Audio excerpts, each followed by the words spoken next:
Bathroom trends are really coming a long way. We're all so busy in today's world with our comings and our goings.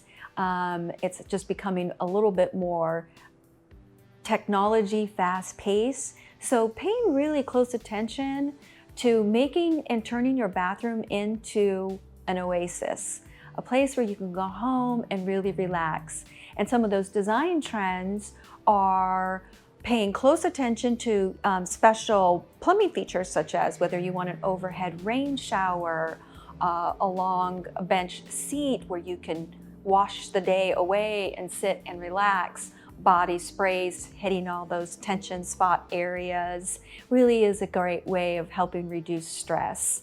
Also, the other thing about being organized is trends in the sense that you want to take all your products and tuck them away, and customized, custom-built niches is also a popular trend. So paying close attention to some of those getaway oasis of making your bathroom a place to de-stress and feel like you've taken it all away, from plumbing fixtures and comfort of seats, and again, being organized with niches and making everything disappear to where your bathroom doesn't feel cluttered. It literally feels a spa, an oasis in your own home.